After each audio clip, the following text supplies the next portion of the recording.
Hey everyone, and welcome to the channel. Today we're doing another big unboxing haul video. This will probably be my last one for a little while because I don't really have anything major on the horizon. This is a mixture of pre-orders, long delivery times with like surface mail, and a bunch of other stuff, which is why I'm doing it now, and the damage to my wallet is extraordinary, so I need time to recover. Anyway, this will be the last one for a little while, but it's some really cool stuff that I've been looking forward to, so much so that I've already opened one of the things and still have it out of the box. So the first thing we have is the s.h.figuarts Berserker Armor Guts, the Heat of Passion. So this is the actual like transformed version of Guts. He's donned the full Berserker armor and he's in that full Berserk state. I'm not super familiar with this part of Berserk just because I didn't read or watch that far, but I've seen enough to get a rough idea of how he is like that. Anyway, I've just finished recording a review for him and I've just got him to the side here, and he is a pretty good figure. He is massively improved to the s.h.figuarts Guts that they released last year. He still has his own fair share of problems. He's not perfect by any means, but he is a vastly improved figure. I am keen to see what they do with the re-release of the first Guts that's coming late this year, because if it's anything like the Super Saiyan Trunks reissue, then they would have fixed a lot of the problems that figure had. So I think it would be nice if we got a similar treatment for that, at least putting ball joints in the wrists instead of the weird like hinge and rod, because the hands don't really like stay on the figure. It's really annoying, but it is what it is. Anyway, moving along, we'll keep in the posable figure territory mostly in this video, but it's not going to be all Figuarts, but we will probably go through mostly Figuarts first. So the other really big one is Gear 5 Luffy Figuarts. Now this one has been very hotly anticipated because the original Figuarts Luffy was fine, not too crazy, but he's missing some noticeably important accessories, like the hat being able to be stored on his back and around his neck, as well as like rubber sort of parts like extended arms. This Luffy has that. He's got bendy wire in his limbs, as well as swappable arms that are much longer and extended, and he also has the hat around his neck, because that's how Gear 5 Luffy looks, so you can probably swap that part out and put it on the base Luffy. But conceptually, sounds really interesting. We'll see in actual execution. Hopefully by the time this video is done and edited, I might have a review out of the Gear 5 Luffy as well. It all depends on my real like editing schedule, which is a bit of a mess right now. Moving on, I've also got the s.h.figuarts 2B from the Nier Automata anime. Now, it's important to note that there are several different types of 2B out there, which is like the game version and the anime version. And a lot of the figures coming out now are all based on the anime, which has a slightly different aesthetic and color palette, and 2B's head is like noticeably rounder and the body is like noticeably slimmer. And this Figuarts is based on that. I heard it's a good figure. I'm not 100% sold on the design just because I prefer the game design over the anime design, but I do really like 2B. So I will give it a go and see if I like it or not. Moving away from Figuarts briefly, just to talk about something that is comparable to that last one, I also picked up the Buzz Mod 2B from Nier Automata the anime. Now, I've never had a Buzz Mod figure before. I've heard they're pretty good. It's Anaplex's posable figure line. It's the same scale, which is like 1/12 scale, but they tend to emphasize sort of cloth goods or bendy wire and things in the characters' outfits. So the same thing is true of this figure. Basically from the chest down, 2B has got a bendy wire skirt, so you can sort of pose it in different ways. And it seems interesting. She comes with a different weapon than the s.h.figuarts, so she comes with 2 different weapons. The pod is pretty standard. Pretty much every single 2B will come with that. She's got an assortment of hands and faces. She also comes with swappable legs to have like a deep bend look. I don't know how necessary that is, but we'll see. I am fearful about how well these figures sort of stand, because 2B has very thin legs and very thin ankles. And I can imagine there being weight distribution problems and things like that. The s.h.figuarts, I believe, comes with a base, but the BuzzMod does not, so I'm not sure how that'll pan out. I've also got something a little more interesting, because I got the s.h.figuarts, Chun-Li and Ryu Outfit 2s from the Street Fighter 6 sort of redo line that they're doing. I thought I'd pick up some more Street Fighter figures, because there's sort of like a whole revitalization of posable figures, in particular Street Fighter lately, so I thought I'd pick up the Street Fighter 5 Storm Collectibles Jury, as well as just try out different brands, because I've never tried out Storm Collectibles before. They are a pretty pricey brand, so that's part of why I never picked any up before. But I've always been sort of interested just because of the character selection that they have, and that they are posable figures of franchises that don't normally get that much stuff. Like there's a Guilty Gear posable, there's King of Fighters posables, and things like that. And Jury is one of those, although Jury will be getting a Revoltech Amazing Yamaguchi figure at some point, so I'm really keen to see that. But this is her Street Fighter 5 design, which is similar to her Street Fighter 6 alternate outfit design, so I thought it would be interesting to have a look at. She is a different scale than the others. All Storm figures are a different scale than like most posables, but I think it's close enough that it's fine. I thought it'd be interesting to look at, and the box is quite large, and I'm really like interested in the concept of her not having swappable faces but entirely swappable heads, and that usually happens when like the engineering is too difficult to swap that sort of stuff out. Or at least that's how it is for s.h.figuarts. Like they only do a separate head when it's like absolutely necessary, instead of faces. So it's interesting to see Jury just go straight for that, and I imagine a lot of Storm collectibles are just like that. I also have, this isn't part of the unboxing, but I've also got the Jada Toys Ryu, as well as a few other Jada Toys on the way, just because it's nice to have like cheap, playable, fun Street Fighter figures, and conceptually I think that's really, really cool. And I just love Street Fighter, and it's nice to have a lot more recognition for the brand now. Keeping with Street Fighter, I also picked up the s.h.figuarts Sakura. Now, I haven't had this one in the past, but I imagine she's very similar to Ryu. It is pre-owned.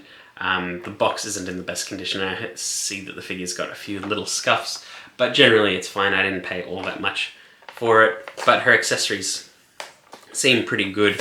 And based on my experience with the Ryu and Chun-Li s.h.figuarts, the sculpts do hold up quite well, and they are fun to play around with. So I'm going to guess that Sakura, as well as the other s.h.figuarts Street Fighter figures, held up really, really well. Keeping with Figuarts, I picked up two figures that I've wanted for a bit. This is the Super Saiyan Vegeta and the Super Saiyan Trunks, also known as like 2.0 Vegeta and Armored Trunks. The Vegeta is a little worse for wear. He's got some box damage, but he is complete in box. And the Trunks seems to be the same, just the box is in a bit better condition. I wanted these because I've been trying to complete the Dragon Ball s.h.figuarts collection, even though that does seem like a Herculean task with all the event exclusives. But in particular, I wanted to complete the figures that I used to own. And I used to own these two, and I sold them before even opening them and playing around with them. I was really weird at, like, not that it was weird keeping figures in their box, but like I always intended to open them and play with them, but I never did. And I had them for like years. And it bothered me that I never opened them, especially now that I'm back into s.h.figuarts, and I got rid of these. And I never played around with them, but I'm going to rectify that. I open all of my Figuarts. I open a lot of my figures immediately, so I don't have that sort of like mental tick of me going like, oh, I should keep it in its box and preserve it. Perfectly fine if you want to do that. That's your type of collecting, if you're into that sort of thing. But I always regretted not playing with these and looking at these things closer, so that's why I open most things that I have. So I've always got that excuse of, oh, like it's not new in box, I can play around with it, it's not as important or as impressive as initially thought. Not to say that it's not impressive, but yeah, these were ones that I used to have. I regretted not playing around with them and not opening them earlier. I've got them again now, and I'm only a couple figures away from having the original lineup that I used to have. But I obviously have way more figures than I used to have back then as well. So if I ever sell this collection, it'll be awkward if I ever have a repeat of going, oh, I want all my collection back again. But that's a thing that, I don't know, hopefully won't happen. And I'll keep everything as is this time. But yeah, a few away from having my original collection, so that's really nice. I think it's just 1.0 figures that I'm missing now, which is cool. And keeping with some more Dragon Ball, I picked up the Saiyan Saga Tien. I've got the Cell Saga or Android Saga Tien, and it's a really cool figure. It has a fully posable Chiaotzu. I love that so much. But this one has got a Chiaotzu that clips onto Nappa's back, as well as Tien from that earlier design in the Saiyan Saga. So I thought that'd be good, especially since I picked up the Yamcha not that long ago, so they would pair quite nicely together, as well as just any other Saiyan Saga figures I have. Now, the other important one, this is, I think it's the last general release Figuarts figure that I have today, which is the Super Saiyan Gohan, the fighter who surpassed Goku. And this is like the third time they've tried this design of Gohan, so it is genuinely a 3.0 mold, and it is using the 3.0 engineering that we've sort of grown accustomed to with s.h.figuarts Dragon Ball lately. It's a really, really interesting figure, new scale, new design. It is purely Super Saiyan 1 Gohan. He's got the Piccolo cape and outfit. He's got windswept hair. He's got really, really well-detailed faces. And the cloak is the first time they've used soft goods for the Dragon Ball Z line, so it will be very interesting to have a look at. It looks fantastic, and it's probably going to be one of those like one of the top tier Dragon Ball figures, I believe, that I think will be sought after for a long time coming. And I'm sure they'll do re-releases because I think it's sold out in most places anyway. And Figuarts have been pretty good on standard release re-releases lately. So I'm going to start grabbing these P Bandai boxes that I've picked out.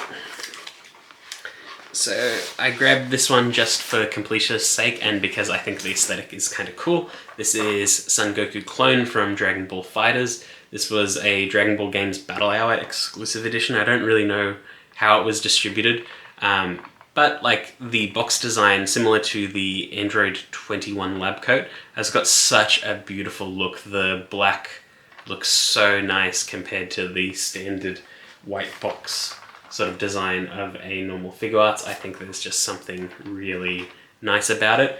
I don't imagine they'll replace the entire aesthetic of the white boxes with black at any point in time, but it is nice having a couple of these pop out in the collection and look special, beyond just having like a shipper box, because that doesn't look so nice on the shelf, but that looks nice. I also got it because I like the shade of blonde gold like sort of hair that they've got for Clone Goku. It looks almost like a powered down Super Saiyan sort of hair color, and I think that that's really neat. Next up is not a Dragon Ball figure. It is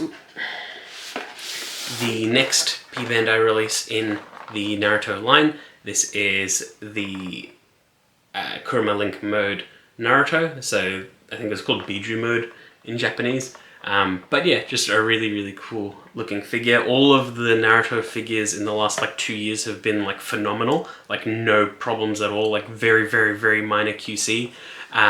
But all of them have been fantastic, great effects, great accessories, great faces, great posability. And I'm sure this is no different, especially if it's using the 3.0 Naruto as a base. But he also comes with really good effects like the Rasen Shuriken and Giant Rasengan. And it's a different Giant Rasengan than the Battle Scarred Naruto exclusive edition that they did recently as well, which is cool.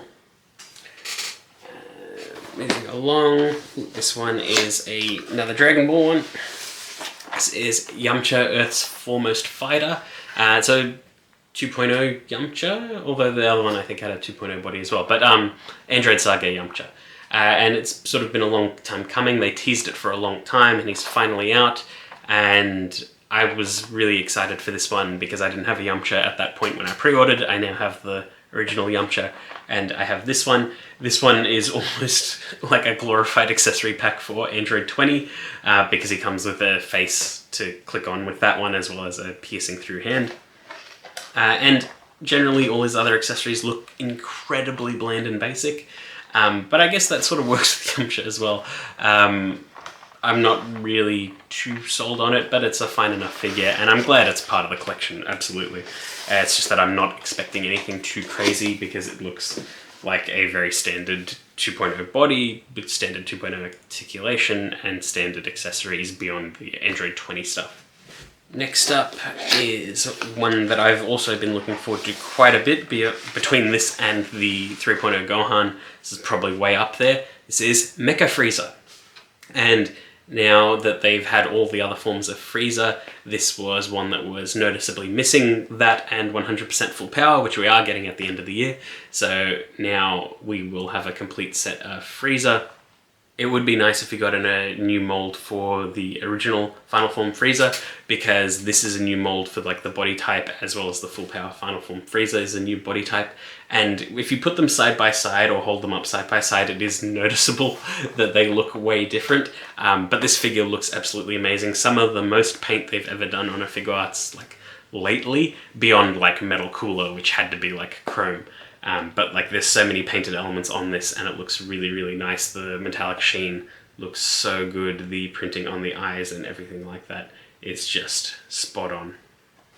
Next up, I wasn't expecting to get this one originally. It was probably my least sought after of the event exclusives from last year for Figuarts, but I managed to find it at a good price brand new. So I managed to grab it, especially since I didn't have one already. This is a Majin Vegeta. This is the event exclusive one. I don't have the original Majin Vegeta, but this one has got redone faces, a new energy effect accessory, which is the one that the Super Saiyan 2 Goku had a couple years back. And yeah, just slightly more modernized. Would have been nice, a little bit of battle damage or something like that. But it is fine as is. When San Diego Comic-Con exclusives are normally just repaints or retools of pre-existing figures, so if you miss out on them, you don't feel too bad about it. The major exception to that being the Super Saiyan 2 Goku, which is the first and last time they've ever released that figure. But, you know, it might change somewhere down the line. And I also got another event exclusive. This one was just someone selling their collection locally, and they weren't too fussed on this figure, so I picked it up because I didn't have one of these, which is Super Saiyan God Son Goku. I wanted to pick up what the original sort of mold and design was like to see in comparison to the new cheaper re-release that's coming or just come out as of recording this video. And even though I think the new one is identical pretty much, just with redone faces, I think it would be cool to just compare them regardless, and I do like the event exclusive boxes. Similar reason why I like that Battle Hour Goku clone. It's nice to have like an aesthetic difference to the boxes, and it makes them seem way more special. And I got another event exclusive.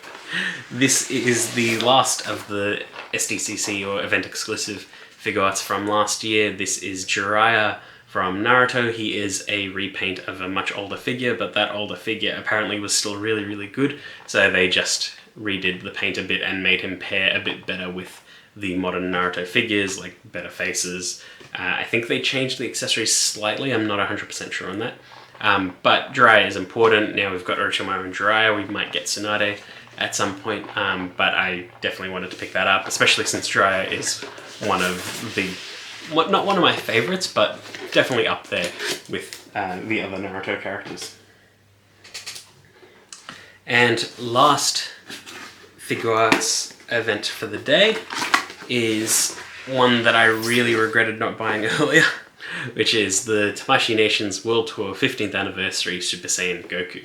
Now this is a retool and repaint of the original Awakening Super Saiyan Goku. It's got actual battle damage detailed in him now, similar to the Super Saiyan 2 Gohan that came out as the event exclusive last year. And he comes with a charging aura effect. It's a very simple aura effect, but new faces, new detail. Nothing too crazy, but I really like the new colors on it, and I really like the box design. And if I don't grab the event exclusives sooner rather than later, the prices will get to Super Saiyan Broly levels, and I do not want that to happen. So I bit the bullet and grabbed that. And I'm looking forward to displaying all of these and playing around with these at some point. I will be reviewing them all, but I won't have a permanent display place for quite a while. So most everything goes back in the box, but I do fully enjoy it and play with it at least. Moving right along, here's some other things I've been collecting this line for a bit. These are the log stories from One Piece, which are WCF figures, which are like chibi, like cute-ish sort of figures that Ben Presto does.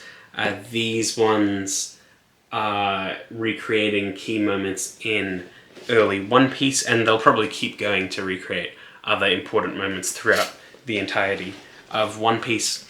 They are doing Kaiju number 8 ones, which confuses me a little bit because like that series is fairly new, and this line so far has been reserved for like One Piece, which is a long-running and heavy-hitting franchise. And so it's just interesting that Kaiju number 8 is part of that. But I've gotten the other ones so far. These ones this time are Sanji's flashback, Sanji leaving Baratie, Luffy putting his hat on Nami, and Luffy smashing Arlong into the ground. And so I have been enjoying this line so far. I think they've done 4 or 5 before these, and I've got all of those as well. They've got a bunch more planned. Chopper's coming. They're going to do Vivi saying bye to the crew, and they're also releasing all of the crew, doing the hand up in the air with the X on their arms. And that one will be an interesting one to have in display, because I have been displaying all of these, because they're, well, up until that point they've taken up very little space, but if they do the Vivi one, it's going to take up tons of space. But they've planned them all the way up to Skypiea so far, and they're probably going to keep going with this, and I'm keen to see how this line goes. Next up, I've also got the Bishoujo Siri from The Witcher. Now, this is the second Bishoujo Witcher figure that they've done so far, the first being Geralt, and it was much like some of the other Bishoujo figures they've done, they're gender-swapped characters, but this one is just Siri, so it is pretty much on point for her regular design, probably just like an anime style for her general look. I think that they are doing more for the Witcher series, but they haven't announced who yet. So I'm interested to see where it goes. I didn't get the Geralt because I didn't think they looked that good. The pose was a bit weird and the body looked a bit funky. But I didn't have anything like against it. If I find it cheap somewhere, I might grab it. But I wasn't like going out of my way for it. The Siri though looked really, really good, and I really like Siri as a character. Next up is a One Piece statue. Now, this is another re-release One Piece figure. I'm glad that they re-released it, because this is another one where the aftermarket was getting a bit wild. This is Boa Hancock. This is the 3D2Y one, which is the like time skip Boa, which the 3D2Y was the message that Luffy gave to his crew for just before the time skip, so we'd meet up again at this time. And they've got Boa, and she's battle damaged and looks really nice. Just Boa looks nice in general. And I'm not really sure the significance of time skip Boa so much, because she hasn't really been in the franchise for a while. And I've been reading it every day, so I'm sort of waiting for her to appear, but I don't think that's going to happen for a while. And like, I'm going to take any excuse possible to grab more Boa stuff, but it just seems a bit weird, like specifically naming it the 3D2Y version, but whatever, it's a nice figure, I'm happy I've got it. And I've got one last figure for today. I saved the biggest one for last. Whether I actually unbox this one now or later is another thing. I'm just pushing the camera away so this will actually fit in frame. This is the s.h.figuarts Porunga from Dragon Ball Z. Not on Monster Arts, which is interesting, but I guess it makes sense because Dragon Ball's done Figuarts this whole time. But this is an absolutely colossal box. It is very heavy. It has electronics, lights and sounds. The Dragon Balls light up. It comes with a Dende little figure. Pronga is massive, as you can see. I grabbed this not initially because I was like interested in it and I was going to buy and collect all of the Dragon Ball s.h.figuarts, but because I saw it cheap pre-owned, and it had severe box damage, so it's got a crack in it, there's the plastics falling apart inside, the plastics cracking and things like that. But the figure is fine, the Dende's fine, the Dragon Balls are fine, the gimmick works. And yeah, it's just pretty bad box damage. And they were selling it much cheaper than what he was retailing for, and I decided to buy it and ship it because there's no way this is going to fit in my suitcase in Japan. I saw it just on the shelf and I was like, that's not going anywhere. But I managed to get it for a pretty good price, and I'm glad that it all works, and this will be a really nice display piece with him. It means I've also completed all of Namek so far. There's just the upcoming releases that I don't have yet, but I'm really glad that I can check that one off. And he is just impressive. Even if it's an average figure, I think it'll be really, really cool just to have. But yeah, that's pretty much it. I hope you enjoyed that video, and I will see you all next time.